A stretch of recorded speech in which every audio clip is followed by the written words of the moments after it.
শিলচরে অভিযান চালিয়ে পুলিশ জব্দ করল 2,50,00,000 টাকার অবৈধ গাঁজা। আটক সরবরাহকারী নেশাযুক্ত সামগ্রীর বিরুদ্ধে জেলা পুলিশের অভিযান অব্যাহত রয়েছে। রবিবার গোপন সূত্রের ভিত্তিতে শিলচরের পিডব্লিউডি রোডস্থিত পুলিশ গেস্ট হাউস সংলগ্ন এলাকা থেকে প্রচুর পরিমাণে নেশা জাতীয় সামগ্রী উদ্ধার করেছে কাছাড় পুলিশ। এদিন প্রতিবেশী রাজ্য থেকে আসা AS11CD 6925 নম্বরের একটি বাহনে তল্লাশি চালিয়ে 61 প্যাকেট অবৈধ গাঁজা উদ্ধার করার পাশাপাশি পুলিশ প্রদীপ কর নামের একজন সরবরাহকারীকে আটক করেছে। উদ্ধার করা গাঁজা ওজন করার পর 362 কেজি হয়েছে বলে জানিয়েছে পুলিশ সুপার। চোরাবাজারে এর মূল্য 2,50,00,000 টাকার বেশি হবে বলে জানিয়েছেন তিনি। আটক ব্যক্তিকে হেফাজতে রেখে পুলিশ সারা জিজ্ঞাসাবাদ চালাচ্ছে বলে জানা গিয়েছে। এদিকে কাছাড়ের senior police super Nomal Mahato পুরো অভিযান নিয়ে বিস্তারিত তুলে ধরেন। Bureau report, daily Barak.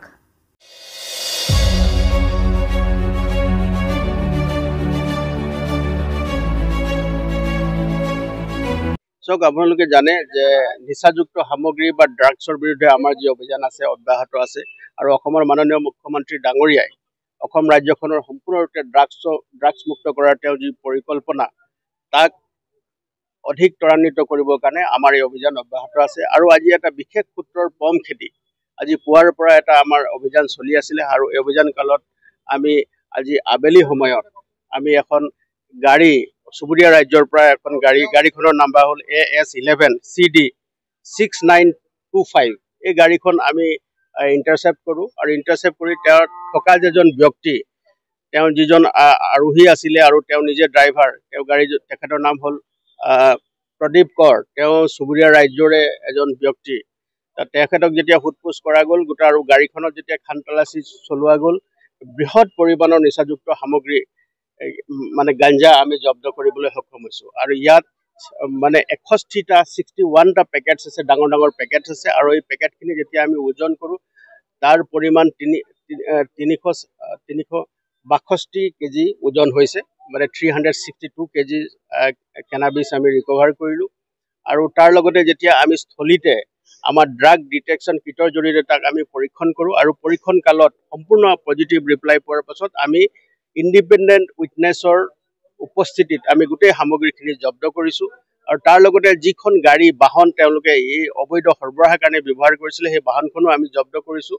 আৰু তাৰ লগতে আমাৰ যি অনুসন্ধান আছে এই তীব্ৰতৰ কৰি তুলিছোঁ। এতিয়া আমাৰ প্ৰাৰম্ভিক তদন্তত দেখা গৈছে যে এই গাড়ীখন চুবুৰীয়া ৰাজ্যৰ পৰা আহিছে আৰু চুবুৰীয়া ৰাজ্যৰ পৰা আহি আমাৰ জিলাৰ মাধ্যমেদি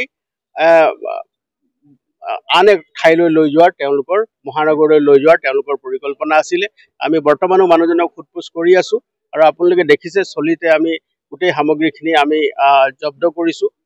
আৰু প্ৰাৰম্ভিক তদন্তৰ কালত গোটেই বস্তু যিখিনি পোহৰলৈ আহিছে তাক অধিক ত্বৰান্বিত কৰিবৰ কাৰণে আমি তদন্ত কৰি আছোঁ। আৰু যিখিনি সামগ্ৰী আমি ইয়াতে জব্দ কৰিলোঁ সেই গোটেই সামগ্ৰীখিনি আজিৰ সময়ত চোৰাং বজাৰত তাৰ মূল্য প্ৰায় 2,50,00,000 হ'ব বা তাতকৈ অধিক হ'ব। গতিকে আমি তদন্ত অধিক চলাই গৈছোঁ আৰু ইয়াৰ লগতে এই যি সৰবৰাহ কৰি আছে সৰবৰাহকাৰীৰ লগত জড়িত যিকেইজন ব্যক্তি আছে তেওঁলোককো শীঘ্ৰতে যাতে আমি কৰায়ত্ব কৰিব পাৰোঁ তাৰ কাৰণে আমি চেষ্টা চলাই আছোঁ। আৰু জিলাখনত যেতিয়ালৈকে এনেধৰণৰ অবৈধ সৰবৰাহ চলি থাকিব, নিচাযুক্ত সামগ্ৰীৰ বিৰুদ্ধে আমাৰ অভিযান অব্যাহত থাকিব আৰু তেওঁলোকৰ বিৰুদ্ধে আমি কঠোৰতম আইনগত ব্যৱস্থা ল'বৰ কাৰণে সদায় আমি তৎপৰ হৈ থাকিম।